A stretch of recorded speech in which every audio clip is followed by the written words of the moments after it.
Magandang umaga po sa inyong lahat. Tayo nagbabalik ulit dito sa ating munting channel para mag-discuss ng coins kung magkano na ang kanyang presyo sa ating mga online selling. Ayan. Pero bago yan, ang pag-usapan natin barya guys, ito po ay barya po. Ayan. Barya po ng Pilipinas. Ayan, ni Lapu-Lapu po, 1 centavos. 1 centimos. Ayan. Nakapalog po yan sa bagong lipunan series. Ayan, tignan natin ang kanyang presyo. Napakaganda pang coins yan. Ayan, kaya nalagay natin sa coins capsule. Baka madali kasi masira. Aluminum kasi yan, guys.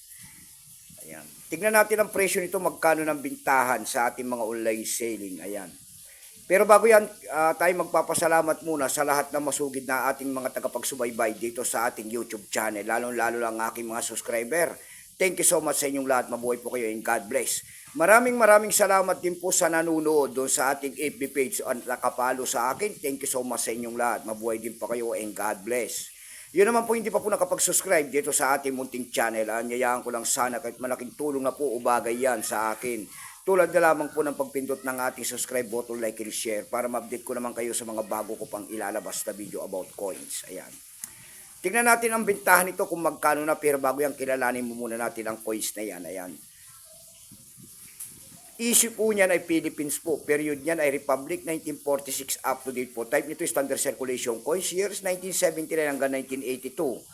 Value niyan 1 centimo po. Currency piso 1967 up to date po. Kung anong materialis ang ginamit sa barya na yan, yan po ay aluminum. May bigat lamang itong 1.22 grams. May haba 19 mm. May kapal po naman itong 1.9 mm. Hugis po niyan square with a rounded corners.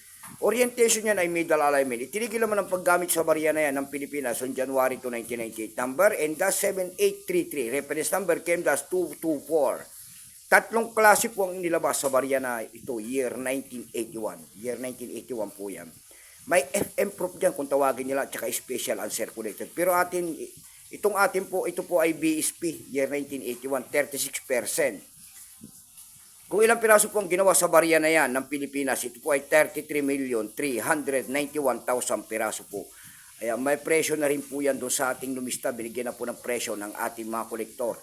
Yung kanyang extra prime po kung tawagin nila ay nagkakahalaga na po yan ng 31 pesos. Yung kanyang almost uncirculated naman ay 41 pesos. Dako tayo sa kanyang mga presyo. Ayan. Sa pinakahihintay natin topic, ang presyo po. Sa ebay.com.ph po, ayan, ebay.com.ph dito sa Pilipinas, mayroon tayo nakita nagbebenta nito ng 452 pesos. Dako naman tayo sa Carousel PH. Sa Carousel PH po, ayan, ang seller po ay si Dexter. Ayan. Dexter po ang seller sa Carousel PH. Binibenta niya ng 5,000 pesos yung year 1981 niya. Meron naman tayo nakita nagbebenta nito ng 80 pesos doon. Yung pinakamababa po ay 40 pesos per piece. Ayan lamang po ang ating may babaging kanyang presyo po. Keep safe po sa lahat and God bless.